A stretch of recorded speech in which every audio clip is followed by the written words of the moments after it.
नमस्कार दोस्तों, मैं कनिका बंसल आप सभी का फिर से स्वागत करती हूँ अपने स्टोरी पॉडकास्ट कुछ तो बात है के नए एपिसोड में। हमारी आज की कहानी का नाम है द गेस्ट हाउस और इसे लिखा है शैलभ बंसल ने। ये कहानी एक काल्पनिक कहानी है और आप इसे काल्पनिक समझें तो ही आपके लिए बेहतर है। तो आइए अब चलते हैं अपनी कहानी द गेस्ट हाउस के सफर पे।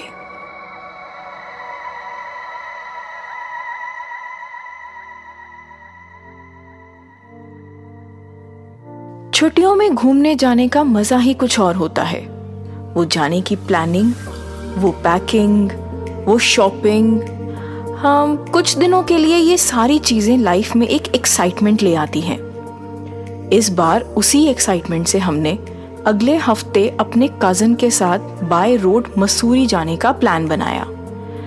आइए मिलवाता हूँ अपनी फैमिली से।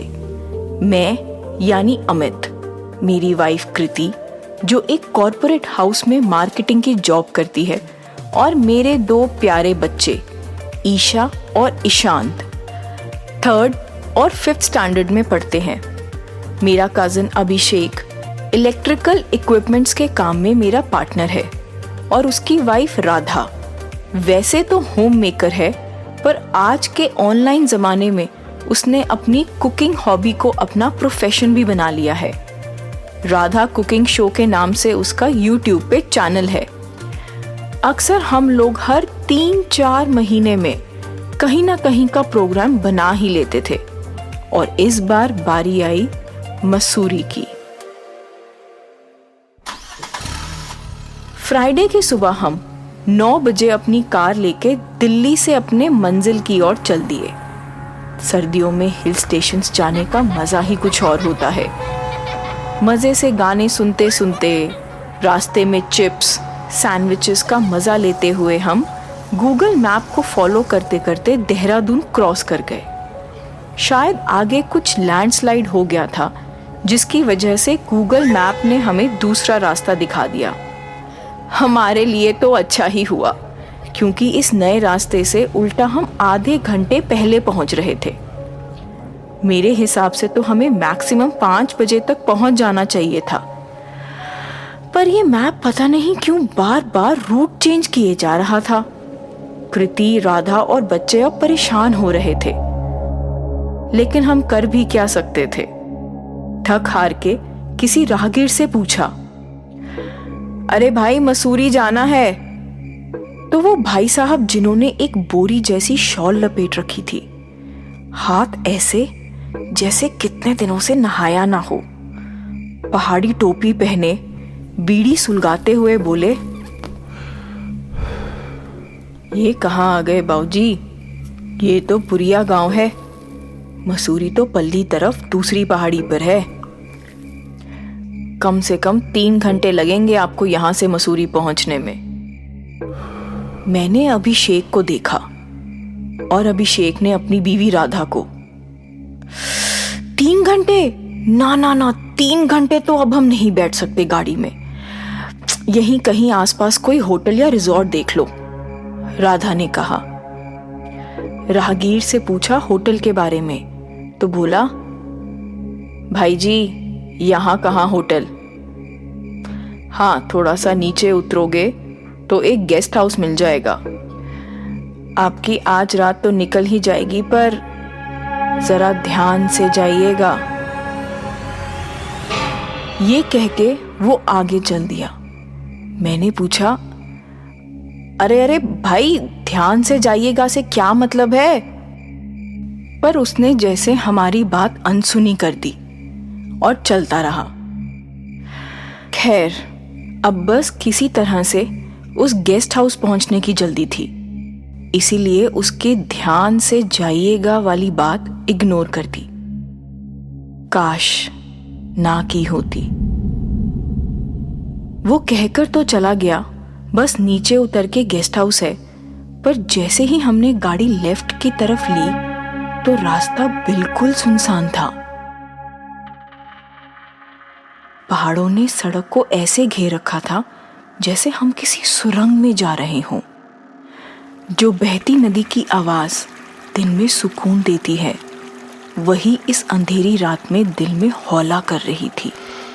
हवा में इतना सन्नाटा था कि अपनी सांसों की आवाज़ भी क्लियरली सुनाई दे रही थी।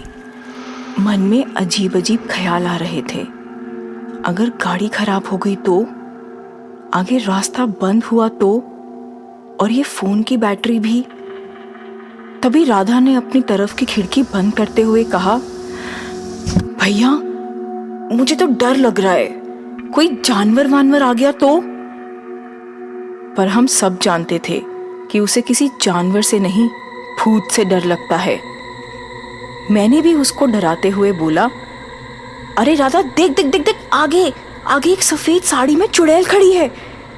और ये कह के राधा के अलावा बाकी सब हंस पड़े। मैंने कहा, अरे राधा, ये भूत वूत कुछ नहीं होता, सब मन का वहम है। उस रात से पहले मेरी भी यही सोच थी। अरे अमित, ये देख देख, राइट साइड पे एक गेस्ट हाउस का बोर्ड लगा हुआ है। गाड़ी यहीं साइड पे लगा, मैं देख के आता हूँ। ये कह के अभिषेक सबसे पहले गाड़ी से उतर के गेस्ट हाउस के अंदर चला गया। मैं भी गाड़ी साइड लगाकर सामान गाड़ी में ही छोड़कर सबको अंदर लेकर चला आया। उस रात शायद अमावस्या की रात रही होगी, तभी सड़क पर बिल्कुल भी रोशनी नहीं थी। गेस्ट हाउस के अंदर गए तो वहां एक छोटे से कमरे में बस 2 मोमबत्ती जल रही थी। एक पुरानी लकड़ी की टेबल और एक टूटी सी प्लास्टिक कुर्सी के सामने अभिषेक आवाज लगा रहा था, अरे भाई कोई है क्या? कोई है यहाँ? एक दरवाजा था जो थोड़ा सा खुला हुआ था। मैंने अभिषेक से कहा, जरा दरवाजे को खटखटाकर तो देख। अभिषेक ने दरवाजा खटखटाया पर कोई नहीं आया। मैंने कहा, रुक, अंदर जाके देखता हूं। और आगे आके मैंने दरवाजा खोला तो वहां बिल्कुल गुप्त अंधेरा था। मैं तो आगे नहीं गया और सबसे बोला, शायद ये वो गेस्ट हाउस नहीं है, चलो आओ गाड़ी में बैठो, चलो आगे चलकर देखते हैं। हम वापस जा ही रहे थे, अचानक पीछे से आवाज आई, बोलिए बाऊजी, क्या चाहिए? मैंने मुड़कर देखा तो एक 13-14 साल का लड़का फटा हुआ सा कंबल ओढ़े खड़ा हुआ था। मैंने कहा, बेटा हमें आज रात के लिए 2 रूम्स चाहिए, अपने पापा को जरा बुला दो तो बड़ी मेहरबानी होगी। वो बोला, पापा मम्मी तो सो चुके हैं, मैं आपको कमरा दिखा देता हूं, पर हाँ 500 रुपए लगेंगे। उसने वहीं रखी एक मोमबत्ती उठाई और उसी दरवाजे से हमें अंदर ले गया। गाड़ी से जरूरी सामान निकाल के मैं कृति और बच्चों को और अभिषेक राधा को लेकर उसके पीछे पीछे हो लिए। मैंने पूछा, अरे बेटा यहाँ लाइट नहीं है क्या? बच्चा बोला, बाऊजी ये कोई आपका शहर थोड़ी ना है कि 24 घंटे बत्ती रहेगी। यहाँ तो बत्ती अपनी मर्जी से आती है, अपनी मर्जी से जाती है, हो सकता है थोड़ी देर में आ ही जाए। हमें तो किसी भी तरह से यहाँ रात निकालनी थी। मैंने पूछा, बेटा यहाँ कुछ खाने को मिल जाएगा? बच्चा बोला, मैगी उबाल के ला सकता हूँ अगर कहो तो। मैंने सोचा चलो शुक्र है कुछ तो खाने के लिए मिला। 5 मिनट में वो बच्चा मैगी ले आया। सबने सोचा इतनी जल्दी कैसे ले आया? मैं भी हैरान था, पर क्या कहूँ, उस दिन तो सारी बातें ही हैरान करने वाली हो रही थी। बच्चे को मैंने 500 रुपए का नोट देते हुए बहुत बहुत धन्यवाद किया। जाते जाते वो बोला, बाऊजी खिड़की दरवाजे बंद करके ध्यान से सोइएगा। जैसा कि मैंने बताया कि मुझे भूत प्रेत से कोई डर नहीं लगता, पर उस जगह में कुछ तो नेगेटिव वाइब्स थी। कुछ तो ऐसा था जो ना होते हुए भी महसूस हो रहा था। लेकिन रात तो निकालनी ही थी, तो अभिषेक और राधा अपने रूम में कैंडल लेकर चले गए और मैं कृति बच्चों को लेकर उसी रूम में लेट गया। अभी आंख लगी ही थी कि दरवाजे पर खटखट हुई। कृति और बच्चे सो गए थे, तो मैंने धीमी आवाज में पूछा, कौन? बाहर से आवाज आई, भाई मैं अभिषेक। मैंने उठ के दरवाजा खोला तो अभिषेक बोला, भाई सुट्टा ना जरा गाड़ी में रह गया, चलना लेके आते हैं, बिना पिए नींद नहीं आएगी। मैंने कहा, अरे यार तेरी सुट्टे की तलब भी अजीब है, कभी भी उठ जाती है, रुक जरा शॉल तो लेने दे। चप्पल पहनकर और शॉल लपेटकर मैं अभिषेक के साथ गाड़ी से सुट्टा लेने चला गया। लाइट ना होने की वजह से मोबाइल की बैटरी भी चार्ज नहीं हुई थी और कैंडल्स जलाने के लिए कोई लाइटर भी नहीं था। उसी अंधेरे रास्ते से दरवाजे को पार करके हम अपनी गाड़ी की तरफ चल दिए। अजीब सा सन्नाटा, जैसे आसपास के पहाड़ सांस ले रहे हों। दूर से जुगनुओं की आवाज भी आ रही थी और ऐसा लग रहा था मानो दूर कोई पत्थर खिसक रहा हो। अभिषेक ने गाड़ी से अपनी सिगरेट की डब्बी और लाइटर निकाला और वहीं एक सिगरेट निकालकर फूंकने लगा। अभी उसकी सिगरेट आधी भी नहीं जली थी कि अचानक मेरी कमर पर एक हाथ आया। तुम? क्या हुआ? तुम सोए नहीं? इतनी रात को क्या कर रहे हो? वो बच्चा बड़ी मासूमियत से थोड़ा सा मुस्कुराते हुए बोला, मैंने कहा था ना, खिड़की दरवाजे बंद रखिएगा, ध्यान से सोइएगा। अभिषेक हंसते हुए बोला, अरे बेटा अभी हम सोए ही कहाँ हैं। वो लड़का हंसते हंसते भागते हुए वहां से चला गया। मुझे एकदम याद आया कि हम तो अपने कमरों का दरवाजा खुला छोड़ के आ गए हैं। कृति, राधा और दोनों बच्चे तो अकेले ही सो रहे हैं। अभिषेक भी घबरा गया और अपनी सिगरेट फेंककर मेरे साथ तेज रफ्तार से कमरों की ओर चल दिया। अभिषेक ने अपनी सिगरेट का लाइटर जलाया, पर अंधेरा इतना था कि कमरे तक जाने के लिए हमें दीवारों को हाथ लगा लगाकर अनुमान लगाना पड़ रहा था। बार बार मुझे उस बच्चे की हंसी सुनाई दे रही थी, जो कह रही थी कि जैसा वो चाहता था वैसा ही हो गया। किसी तरह हम उस छोटे से कमरे तक पहुंचे तो देखा जो दरवाजा खुला रहता था वो बंद पड़ा है। मैंने धक्का मारा, फिर भी नहीं खुला। अभिषेक, जरा तू देख, ये दरवाजा क्यों नहीं खुल रहा यार? ये कह के मैं जैसे ही पीछे आया तो ऐसा लगा कोई मेरे पीछे खड़ा सांसें ले रहा हो। अभिषेक से लाइटर लेके मैंने जैसे ही पीछे की तरफ देखा तो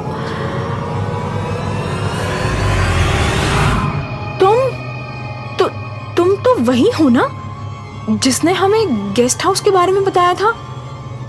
तुम इस वक्त यहाँ कैसे? उसने मेरे जलते हुए लाइटर से अपनी बीड़ी सुलगाई और एक कश लेता हुआ बोला, मैंने तो आपको पहले ही चेतावनी दी थी बाबूजी, ध्यान से जाइएगा। अरे हाँ दी थी, पर तुम हो कौन भाई? और ये दरवाजा क्यों नहीं खुल रहा है? वो बच्चा कहाँ है? ये दरवाजा खुलवाओ, मेरे बीवी बच्चे अकेले हैं अंदर। मुझे कुछ समझ नहीं आ रहा था। अभिषेक ने मुझसे कहा, भाई रुक, तीनों मिलकर धक्का मारते हैं, दरवाजा खुल जाएगा। मैं उस राहगीर से मदद के लिए बोलने को जैसे ही मुड़ा तो देखा वो फिर गायब। अभिषेक ने मेरा हाथ पकड़ा और हमने कंधे से कंधा मिला के दरवाजे को धक्का दिया तो दरवाजा एक बार में खुल गया। मैं अपनी रफ्तार बढ़ाता हुआ कमरे की तरफ जा रहा था और अभिषेक मेरे पीछे आ रहा था। कमरे में पहुंचकर मेरी जान में जान आई। कृति और बच्चे गहरी नींद में सो रहे थे। भगवान का शुक्र है। सोचा यहाँ कुछ ठीक नहीं है, अभी निकल लेते हैं यहाँ से। पर अचानक से अभिषेक की आवाज आई, अमित अमित अमित। वो अंधेरे में अपने होशो हवास खो के भागा भागा मेरे कमरे में आया। भाई राधा कमरे में नहीं है। भाई खिड़की भी बंद है, बाथरूम में भी नहीं है, पता नहीं कहाँ चली गई। इतने में कृति की नींद खुल गई। बोली, राधा नहीं है मतलब? कहाँ गई वो? मैंने कहा, कृति तुम बच्चों को लेके इसी कमरे में सारे दरवाजे और खिड़की लॉक करके बैठो। हम अभी राधा को ढूंढ के आते हैं, बाकी बात तुम्हें आके बताता हूं। बस खिड़की दरवाजे बंद रखना प्लीज। अभिषेक ने अपने कमरे से कैंडल उठाई और अपने लाइटर से चलाकर मेरे साथ फिर बाहर की तरफ चल दिया। राधा राधा राधा राधा अब नहीं आएगी, अब वो मेरे साथ खेलेगी। ये कह के वो बच्चा फिर हंसते हंसते भागा। उस बच्चे को पकड़ने के लिए हम दोनों भी उसके पीछे भागे और पीछा करते करते हम उसके पास पहुंचे तो देखा वो बच्चा एक पेड़ के नीचे बैठा था।